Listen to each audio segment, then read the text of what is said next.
በመስማት ብቻ ግን ያ መስማት የእምነት መስማት እንደሆነ መረዳት እንችላለን በብዙ መንገድ። እስኪ ሰዎቹን ራሳቸውን እናያቸው እንዴ! ይሄ ሁሉ ሰው ሲሰበሰብ ቆርኔሌዎስ ሲሰበስብ ምን ብሎ ነው የሰበሰባቸው? አልነው ዝም ብሎ አይመጡለትም። አንድ ሰው እጠብቃለሁ፣ በቁርበት ፋቂው በስምዖን ቤት በኢዮጴ ያለ ሰው አስጠርቻለሁ።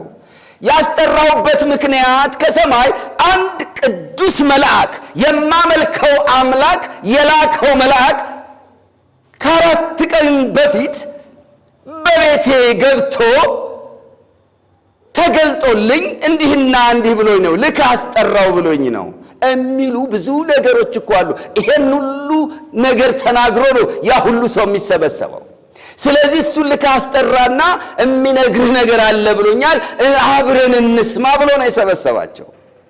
ስለዚህ ቀደም ብሎ ራሱ በሰዎቹ ልብ ውስጥ ያለፈ እግዚአብሔር ቃል አለ፣ ያለፈ እግዚአብሔር ነገር አለ። እሱ ራሱ እግዚአብሔርን የሚያምን ሰው ነው። ከሱ ጋር ያሉ ጭፍሮችና አንዳንድ ሎሌዎቹ እግዚአብሔርን የሚያመልኩ ሰዎች ናቸው።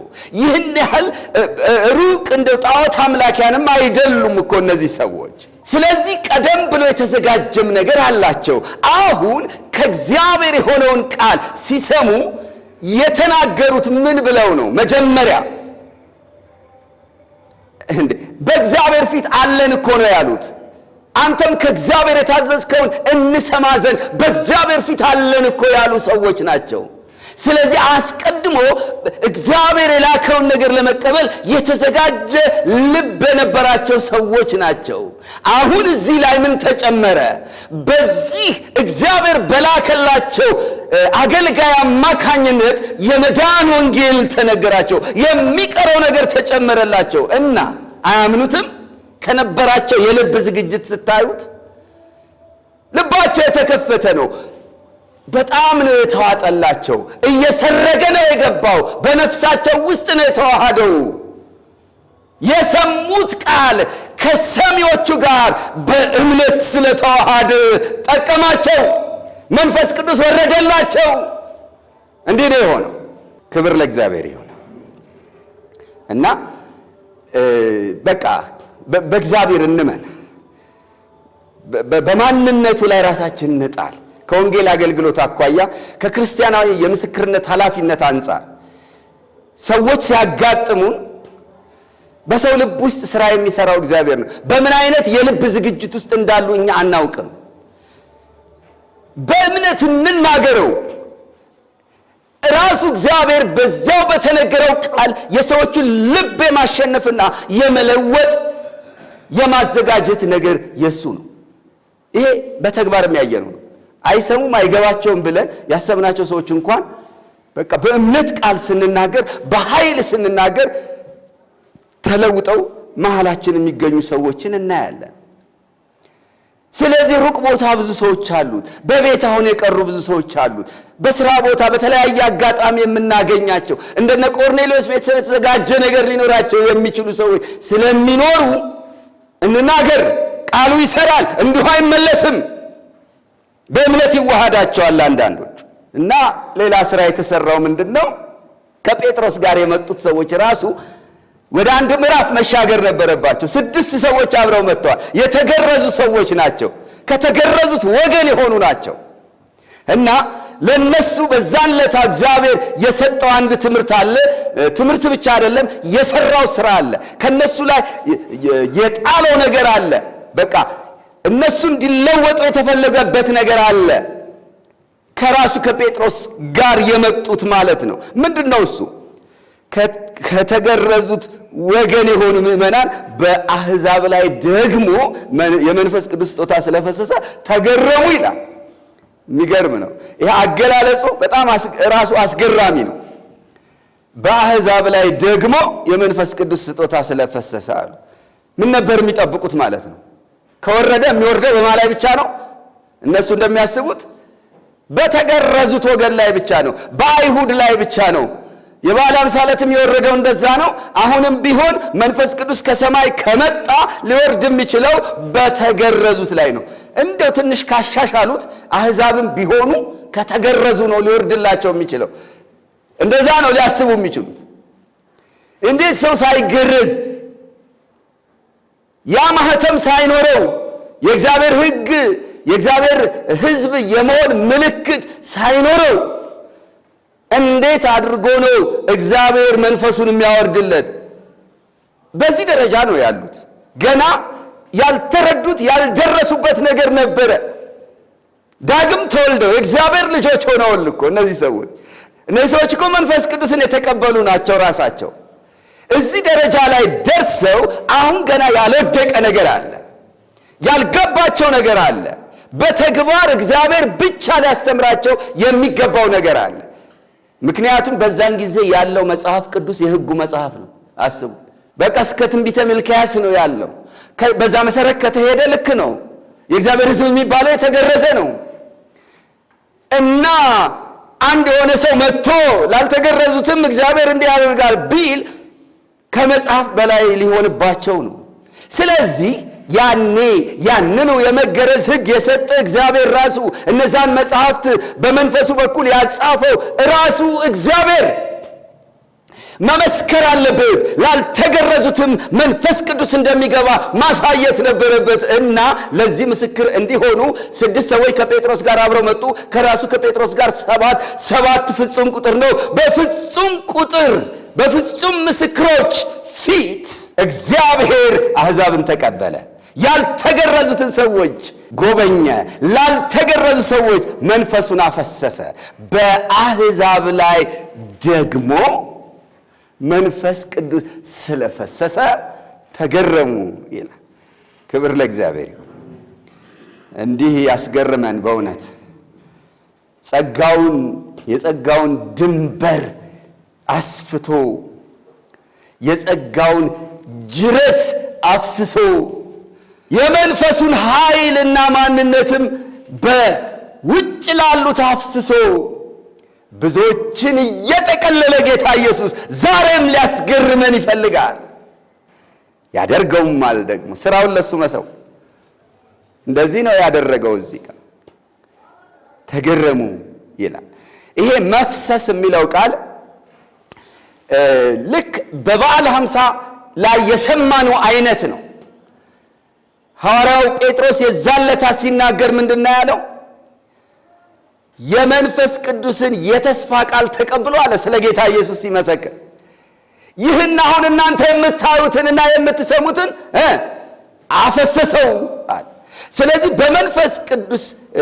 ከመንፈስ ቅዱስ ጋር ተያይዞ የመንፈስ ቅዱስ መውረድ እንደ መፍሰስ ነው የተነገረው። በነቢያት መጽሐፍትም ይሄው ነው። ሥጋ በለበሰ ሁሉ ላይ ከመንፈሴ አፈሳለሁ። መፍሰስ እግዚአብሔር አፈሰሰው ነው የሚለው። ይሄ በጌታ በኢየሱስ ክርስቶስ ትምህርት ውስጥም ተገልጿል። በዮሐንስ ምዕራፍ 4 ላይ ለሳምራዊቱ ሲናገር ምንድነው ያላት? ከዚህ ውሃ የሚጠጣ እንደገና ይጠማል። እኔ ከምሰጥሽ ውሃ የሚጠጣ ግን ከሆዱ የሚፈልቅ ምንጭ ይሆናል እንጂ ለዘላለም አይጠማም። የሚመነጭ የሚፈስ ነገር ነው። ዝም ብሎ የሚፈስ ነገር ነው። ከዚህ ቀጥሎ ደግሞ በተለይ በዋናነት ዮሐንስ ምዕራፍ 7 ላይ ስንመለከት በዳስ በዓል ያስተማረውን ስናይ ማንም የተጠማ ቢኖር ወደ እኔ ይምጣና ይጠጣ ካለ በኋላ ያ ሰው ከሆዱ የሕይወት ውሃ ወንዝ ይፈልቃል አይደል ያለው? በእኔ የሚያምን መጽሐፍ እንዳለ የሕይወት ውሃ ወንዝ ከሆዱ ይፈልቃል ብሎ ጮኸ። ይህንን በእርሱ የሚያምኑ ሊቀበሉ ስላላቸው ስለ መንፈስ ተናገረ። ኢየሱስ ገና ስላልከበረ መንፈስ ገና አልወረደም ነበርና ይላል። በእርሱ በኢየሱስ የሚያምኑ ሰዎች ሊቀበሉ ስላላቸው ስለ መንፈስ ሲናገር ምንድነው ያለው? በእኔ የሚያምን የሕይወት ውሃ ወንዝ ከሆዱ ይፈልቃል። የሕይወት ውሃ ወንዝ ብሎታል። የሚፈስ ወንዝ ነው። መንፈስ ቅዱስ ስለ መንፈስ ተናገረ ስለሚል ማለት ነው። ስለዚህ አሁን ለነዚህ ለቆርኔሌዎስና እርሱ ላሰባሰባቸው ሰዎች የፈሰሰው ምንድነው ቢባል የሕይወት ውሃ ወንዝ ነው። በቃ የሚፈስ ወንዝ ተመለከቱ። ከተገረዙት ወገን የሆኑት ለማን ሲፈሳዩ? ያኔ በዓለ ሃምሳ ላይ ለነሱ ሲፈስ እንዳዩት አሁን ለአሕዛብ ላልተገረዙ ሰዎች ሲፈሳዩ እና ተገረሙ። ግሩም ድንቅ ነገር ነው። እግዚአብሔር ይመስገን። ሁላችንም አንዱን መንፈስ ጠጥተናል ይላል። ከአይሁድም ከግሪክም ሰዎች የሆን ነው። አንደኛ ቆሮንቶስ ምዕራፍ 12 አይሁድ ብንሆን የግሪክ ሰዎች ብንሆን እኛ ሁላችን አንድ እንሆን ዘንድ በአንድ አካል ተጠምቀናል፣ ሁላችንም አንዱን መንፈስ ጠጥተናል አለ። ወደ እኔ ይምጣና ይጠጣ እንዳለው ጌታ ኢየሱስ እነዚህ የቆርኔሌዎስ ቤተሰቦች ወደ ኢየሱስ ሲመጡ ጠጡት፣ ፈሰሰላቸው፣ ገባባቸው ወደ ውስጣቸው። በዚህ ስፍራ ላይ መንፈስ ቅዱስን መቀበል ምን ተብሎ ነው የተጠቀሰው? የመንፈስ ቅዱስ ስጦታ ተብሎ ተገልጿል። የጸጋ ስጦታ አይደለም ያለው፣ የመንፈስ ቅዱስ ስጦታ ነው ያለው። ወይም ደግሞ በብዙ ቁጥር የመንፈስ ቅዱስ ስጦታዎች አላለም፣ የመንፈስ ቅዱስ ስጦታ ነው ያለው። ስለዚህ ይሄ ስጦታ ምንድን ነው? ከጸጋዎቹ ይልቅ እዚህ ላይ ያለው ስጦታ ራሱ መንፈስ ቅዱስ ነው። ክብር ለእግዚአብሔር። የቱ ይበልጣል? መንፈስ ቅዱስ ራሱ ከገባ ስጦታዎቹን ይዞ አይደል የሚገባው? የገባው አሁን መጀመሪያ ራሱ መንፈሱ ነው ስጦታዎቹን የሚያድለው፣ እንደፈቀደ እንደወደደ በየሰው ውስጥ ስጦታዎቹን የሚያስቀምጠው ራሱ መንፈስ ቅዱስ ነው። ስለዚህ የመንፈስ ቅዱስን ስጦታ መቀበል ሲባል መንፈስ ቅዱስን ራሱን ወደ ልብ ማስገባት ነው። እንዲገባ ሲሆን ነው እንደዛ የሚባለው። በሐዋርያት ሥራ ምዕራፍ 2 ላይ የመንፈስ ቅዱስ ስጦታን ትቀበላላችሁ ባለበት ትምህርቱ ላይ ጴጥሮስ ሲናገር ምን አለ? ይህም ለእናንተና ለልጆቻችሁ ጌታ አምላካችንም ወደ እርሱ ለሚጠራቸው በሩቅ ላሉት ሁሉ ነው አለ። ስለዚህ አሁን በሩቅ ያሉት መጡ፣ ያልተገረዙት መጡ፣ በእነሱ ውስጥ መንፈስ ቅዱስ ገባ። ይሄ ነው። ሁላችንም በሩቅ ነው የነበርነው። ነገር ግን ርቀን የነበርነው እኛ በክርስቶስ ሆነን በክርስቶስ ደም ቀረብን። ስንቀርብ ፈሰሰልን። እግዚአብሔር ይመስገን። ወደ እያንዳንዳችን ልብ ውስጥ መንፈስ ቅዱስ ገብቷል። መንፈስ ቅዱስን ተቀብለናል። በጌታ በኢየሱስ ባመንን ጊዜ በመንፈስ ቅዱስ ታትመናል እንደ ቆርኔሌዎስ ቤተሰቦች። ያ ግን የመጀመሪያ ቀን ስለሆነ ባልተገረዙ ሰዎች ላይ መንፈስ ቅዱስ ገብቶ ከዛ በፊት ታይቶ ስለማይታወቅ ቅድም እንዳልኳችሁ ቀደም ባለውም የሕጉ መጽሐፍ እይታ ከሆነ የእግዚአብሔር ሕዝብ የሚባሉት የተገረዙ ሰዎች ብቻ ስለነበሩ እግዚአብሔር ይህንን በመለኮታዊ ዕውቅና ለአሕዛብ ደግሞ እንደሚፈስ መንፈስ ቅዱስ እንደሚገባ በአሕዛብ ውስጥ ማሳየት ስለነበረበት እነዚህን ያልተገረዙ ሰዎችን እነዚህን ከጴጥሮስ ጋር የመጡ የተገረዙ ሰዎችን ለማሳመን ሰዎቹ በልሳኖች ተናገሩ። መንፈስ ቅዱስ የገባባቸው ሰዎች ምልክት አይገባም፣ በቃ በአሕዛብ ውስጥ ባልተገረዙት ውስጥ መንፈስ ቅዱስ ሊገባ አይችልም የሚሉ ሰዎችን ማስገረም ነበረበት። ስለዚህ ተገረሙ ይለና በልሳኖች ሲናገሩ እግዚአብሔርንም ሲያከብሩ ሰምተዋቸዋልና። ስለዚህ በአሕዛብ ላይ መንፈስ ቅዱስ ሲገባ ሰዎቹ በልሳን የተናገሩበት ምክንያት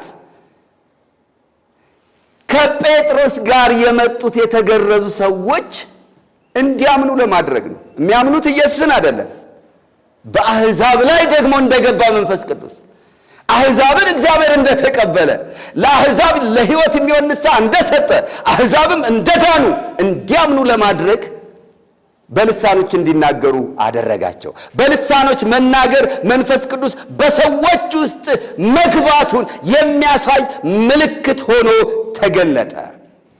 ግን እዚህ ላይ ያለው ልሳን አሁን በእኛ ዘመን እንዳለው ምንም ስትራክቸር የሌለው መግባቢያን ያልሆነ የፊደላት ቅጥልጥል ነው እንዴ? ፓራ ፓራ ላላላላ ዳዳዳዳ አይደለም፣ እንደዛ አይደለም። ቋንቋ ነው። ይሄው ሐሳቡን የተሸከመ ነው። እዚህ ላይ ተነግሯል። ሐዋርያት ሥራ ላይ ያለው ለምሳሌ ምን ተብሏል? የእግዚአብሔርን ታላቅ ሥራ በልሳኖቻችን ሲናገሩ እንሰማቸዋለን ተብሏል። ስለዚህ የሚናገረው ኮንቴንቱ ተነግሯል። የእግዚአብሔር ታላቅ ሥራ ነው። አሁንስ እዚህም ላይ ተነግሯል። እግዚአብሔርን ሲያከብሩ ሰምተዋቸዋል ነው የሚለው። ስለዚህ በዚህ ሐዋርያት ሥራ ምዕራፍ 10 ውስጥ የቆርኔሌዎስ ቤተሰብና ቤተ ዘመድ የተናገሩት ልሳን እግዚአብሔርን የሚያከብር ነው። እናም እነዚህ ከጴጥሮስ ጋር የመጡት የተገረዙት ሰዎች መስማት ችለዋል። ምናልባት ሰዎቹ አሕዛብ ሆነው ግሪክኛ ቋንቋ የሚያውቁ ሆነው ሳሉ ከተገረዙት ወገን የሆኑት ከሰሟቸው የተገለጸው ቋንቋ ምን ይመስላችኋል? የተገረዙት ሰዎች ቋንቋ ሊሆን እንደሚችል አስባለሁ። አይደል? አረማይክ ወይም ዕብራይስጥ ነው። ለምን? የተገረዙት ሰዎች ቋንቋ እንደዛ ነው። ያው የጊዜው ቋንቋ ኦልሞስት አረማይክ ነው። ስለዚህ ሰምተዋቸዋል። የሚሰማ የሚለይ ነገር ነው እንጂ እንዲሁ ዘንቡ ምንድን ነው እያለ ያለው የሚያስብል አይደለም። ልሳን ማለት ቋንቋ ነው። ቋንቋ መግባቢያ ነው። በቃ የማያውቁትን ቋንቋ ይናገራሉ። ሌላ ቦታ ላይ ግን ስራ ላይ የዋለ ሌሎች ተናጋሪዎች ያሉት ቋንቋ ነው። ይሄ መታወቅ ያለበት ነው። መተርጎም የሚችል ሐሳብ የሚያስተላልፍ መልእክት የሚያስተላልፍ ቋንቋ ነው ልሳን ማለት፣ ሌላ ነገር አይደለም። ይሄ ለምልክትነት በዛን ጊዜ ወርዶ ያው ሰዎቹን እግዚአብሔር እንደተቀበላቸው አረጋግጧል። ከዛ በኋላ የውሃ ጥምቀት ይቀጥላል። ጴጥሮስ ሰዎቹን ወደ ውሃ ጥምቀት በሚጋብዝበት ጊዜ የተናገረው ቃል በጣም የሚስብና መልእክት ያለው ነው። ምንድን ነው ያለው? እንደኛ ደግሞ አለ። በዚያን ጊዜ ጴጥሮስ መልሶ እነዚህ እንደኛ ደግሞ መንፈስ ቅዱስን የተቀበሉ እንዳይጠመቁ ውሃን ይከለክላቸው ዘንድ የሚችል ማን ነው አለ። አያችሁት? መንፈስ ቅዱስን የተቀበሉት እንደኛ ነው አለ። ስለዚህ እነ ጴጥሮስ በበዓለ ሃምሳ ጊዜ መንፈስ ቅዱስን የተቀበሉበትን ሁኔታ እንመልከት እስኪ። አማኞች እኮ ናቸው አይደል? እነ ጴጥሮስ ጌታን የሚያውቁ ናቸው። ለነሱ በተሰጠ የተስፋ ቃል መሰረት ነው የወረደው። እንደኛ ሲል እግዚአብሔር ቆርኔሌዎስና ቤተሰቡን፣ ቤተዘመዱን፣ ጓደኞቹን እንደነ ጴጥሮስ ቆጥሯቸዋል ማለት ነው።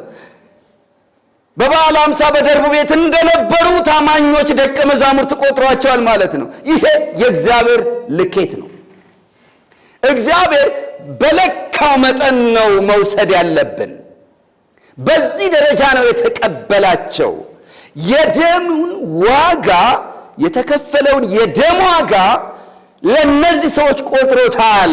ስለዚህ በደሙ የገዛቸው የዋጃቸው የገዛ ንብረቶቹ አድርጓቸዋል። ስለሆነም መንፈሱን አውርዶላቸዋል። እንደኛ መንፈስ ቅዱስን የተቀበሉ አለ። ቀጠለና ውሃን እንዳይጠመቁ የሚከለክላቸው ማን ነው አለ። አያችሁ፣ በመንፈስ ቅዱስ ማጥመቅ የማስራ ነው? የጌታ የራሱ የኢየሱስ ክርስቶስ ስራ ነው። እግዚአብሔር በመንፈስ ቅዱስ ያጠምቃል። የውሃ ጥምቀት ግን ሰው ነው የሚያጠምቀው አይደል? እነ ጴጥሮስ ናቸው የሚያጠምቁት። ግን እዚህ ላይ ጴጥሮስ እሱ ሲያጠምቅ አናይ። እንደውም የሚለው ምንድነው? በኢየሱስ ክርስቶስ ስምም እንዲጠመቁ አዘዛቸው ይላል። ስለዚህ እንደዛ ሲያዛቸው እሱ አጠመቀ አይልም። ፊልጶስ ጃንደረባውን እንዳጠመቀ አይነት አጠመቃቸው የሚል ቃል አናይም። ምናልባትም እዛው አብረውት የሄዱት እነዛ ከስድስቱ ሰዎች መካከል አንደኛው አጥምቆ ይሆናል ብዬ አስባለሁ። ወይም አንድ ሁለቱ አጥምቀዋል ብለን ልንረዳ እንችላለን። ይሄ በጣም ጠቃሚ ነው። መንፈስ ቅዱስ አይገባባቸውም፣ ሩቅ ናቸው፣ አሕዛብ ናቸው፣ ሁሉን ባፌ ናቸው፣ ያገኙትን የሚበሉ ያልተገረዙ ከነሸለፈታቸው ያሉ ብለው ይጸየፏቸው የነበሩትን ጭራሽ አጠመቋቸው። አንድ ነን አሉ። ከክርስቶስ ጋር አብረው አንድ መሆናቸውን አብረው መቀበራቸውን እንዲያውቁ ነው የተደረገው። ጴጥሮስ ትእዛዝ ነው የሰጠው። እዚህ ላይ የውሃ ጥምቀትን ክብር እናያለን፣ አስፈላጊነት እናያለን። ልብ በሉ፣ በጣም የተረጋገጠ ነገር ነው። እነዚህን ሰዎች እግዚአብሔር እንደተቀበለ እንደ ዳኑ መንፈስ ቅዱስን እንደተቀበሉ ዳግም ተወልደ እግዚአብሔር ልጆች ሆነው የርስት ክብር ባለጠግነት እንዳላቸው ተረጋግጧል። መንፈስ ቅዱስ ወርዷል፣ በልሳኖች ተናግሯል። አለቀ እኮ በቃ ነገሩ። እና የውሃ ጥምቀት ታዲያ ምን ይሰራል ብለን ልናስብ እንችላለን። ግን ትልቁን ነገር ያገኙ ሰዎች ከዛ የሚያንሰውን የሚከለክላቸው ማን ነው እንደማለት እኮ ነው። እንደኛ መንፈስ ቅዱስን የተቀበሉትን እንዳይጠመቁ ውሃን ይከለክላቸው ዘንድ ማን ነው የሚችለው? ለመጠመቅ ይሄ ያስፈልጋቸዋል ብሎ ሊከራከር የሚችል ሰው የለም። እግዚአብሔር ኦልሬዲ አፕሩቫል ሰጥቷል፣ አምነዋል፣ ድነዋል። እና ስርዓቱን ግን መቅረት የለበትም ማለት ነው። አያችሁት? አንዳንድ ሰዎች ስላሉ ነው ምን ይላሉ? በቃ ጥምቀት እንደሆነ ለመዳን አይደለም። እኔ ኦልሬዲ ድኛለሁ፣ መንፈስ ቅዱስን ተቀብያለሁ፣ ባልጠመቅስ የሚሉ ጥያቄዎች በዚህ ንባብ መልስ ያገኛሉ። አዎ እዛ ደረጃ ላይ የደረሱት እንዲጠመቁ አዘዛቸው ነው የሚለው። በቃ በመንፈስ ቅዱስ ኃይል ይታዘዛል። ለመዳናችን ባይሆንም በምድር ላይ ባለችው ቤተ ክርስቲያን ውስጥ ለጌታ የምንጨመርበት የሚታይ ተግባራዊ ምስክርነት ከመሆኑ አኳያ የጥምቀት ስርዓትን ወደ መፈጸም እንጂ ወደ አለመፈጸም አይሄድም። እውነተኛ አማኝ ቀጥሎ ወዳለው ትክክለኛ መስመር ይሄዳል እንጂ እንደ ባልጠመቅስ ብሎ ወደ ተቃራኒ አቅጣጫ አይሄድም። እውነተኛ አማኝ ከሆነ እንደዛ ያለ የሚሄድና የሚጨክን ከሆነ ግን ሌላ ጥያቄ ይፈጥርብናል። እምነቱስ እውነተኛ ነው? እውነት መንፈስ ቅዱስ ገብቶበታል? እውነት እያልን እንድንጠይቅ ያደርገናል። ግን ትክክለኛው ፍሰት ግን በትክክል ያመነ ሰው ቀጥሎ ያለው ፍሰት ለመጠመቅ እንደውም ማን ይከለክለኛል? እዚህ ጋር እኮ ጴጥሮስ ነው ማን ይከለክላቸዋል ያለው። እዛ ጋር ግን ጃንደረባው እነሆ እንዳልጠመቅ የሚከለክለኝ ምንድነው አለ። በጣም ደስ ይላል። ክብር ለእግዚአብሔር ይሁን። በቃ ያመነ ሰው እንደዚህ ነው የሚለው እንጂ እንዴት እጠመቃለሁ? በቃ ጨረስኩ ነው። ድኛለሁ አይደል? አዎ። መንፈስ ቅዱስን ተቀብያለሁ። አዎ። እና ጥምቀት ለመዳን አይደለም? አዎ። አይደለም። እና ታዲያ ባልጠመቅስ አይልም። አያችሁት? ፍሰቱ እንደሱ አይደለም። ፍሰቱ ምንድነው? ዳንኩኝ አይደል? መንፈስ ቅዱስን ተቀበልኩኝ አይደል? ታዲያ እንዳልጠመቅ ምን ይከለክለኛል ነው። ወደ ለመጠመቅ ይሽቀዳደማል እንጂ ባልጠመቅስ ወደሚል አይሄድም። እንደዚህ የሚል ከሆነ ግን ጥያቄ ምልክት ይፈጥራል ማለት ነው። ምናልባት በጌታ ፈቃድ ያ ተሰቅሎ ከጌታ ጋር አብሮት እንደተሰቀለው ክፉ አድራጊ ወይም እንደሌሎች ሰማዕታት የሚጠመቅበት ጊዜ ምድልም ሳይኖረው የሚሄድ ካለ ጥምቀት የመዳን ዋስትና ባለመሆኑ ያ ሰው ዘላለማዊ ደህንነቱ የተጠበቀ መሆኑን እናረጋግጣለን እንጂ የምስክርነት ጊዜ ወደፊት የተጠበቀለት ቀሪ ዘመን የተሰጠው በቀረለት የሥጋው ዘመን ጌታን እንዲያከብር የተጠራ የተፈቀደለት ሰው ግን በጥምቀት ነው ምስክርነቱን የሚጀምረው። ሐዋርያው ጳውሎስን በተመለከተ ምንድነው የተባለው? ሐናንያ ሲናገር አሁንስ ለምን ትዘገያለህ? ተነሳና ተጠመቅ፣ ስሙን እየጠራህ ተጠመቅ፣ ከኃጢአትህም ታጠብ። ለምን ሲባል ባየኸው በእርሱ ፊት ለሰው ሁሉ ምን ትሆንለታለህ? ምስክር ትሆንለታለህና ነው የተባለው። በሰው ሁሉ ፊት ምስክር ትሆንለታለህና። ስለዚህ ምስክርነታችን የሚጀምረው ከዚህ ነው። በኢየሱስ ክርስቶስ ስም ተጠመቁ። ከዛ በጣም ደስ አላቸው እና እንዲህ አይነቱን ሰው መልቀቅ ይከብዳል አይደል? ከነሱ ጋር ጥቂት ቀን እንዲቀመጥ ለመኑት።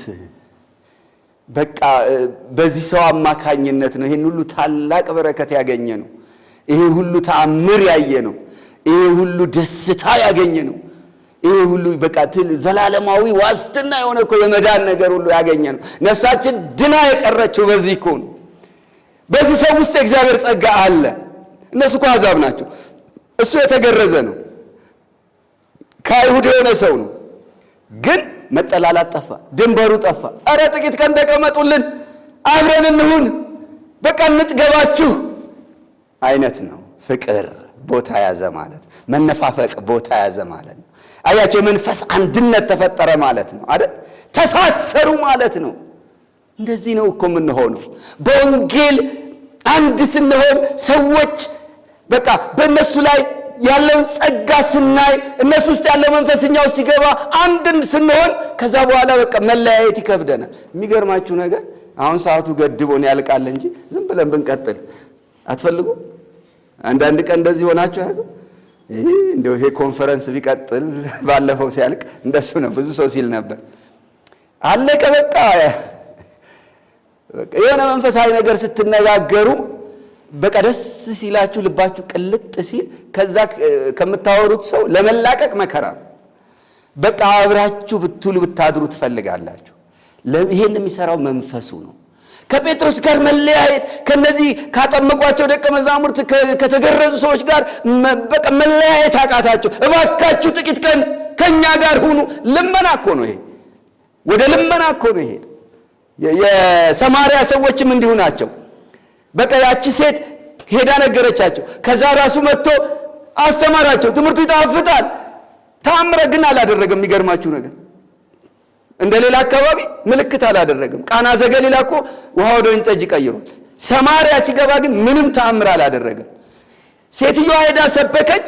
ከዛ በኋላ ሄዶ የእግዚአብሔር ቃል ሲነግራቸው በቃ በጣም ልብ ያቀልጣል። በኋላ አሁን እኛ የምናምነው ስለ ነገርሽን ስለ ቃልሽ አይደለም፣ እኛ ራሳችን ሰምተነዋልና በእውነት ክርስቶስ የዓለም መድኃኒት እንደሆነ እናውቃለና ከዛ ከነርሱ ጋር እንዲኖር ለመኑት ይላል። እንዲህ ነው ኢየሱስን ስናውቀው ሲገባን ነፍሳችን ድና ስትቀር ስንለወጥ እንዲህ ነው የምንሆነው።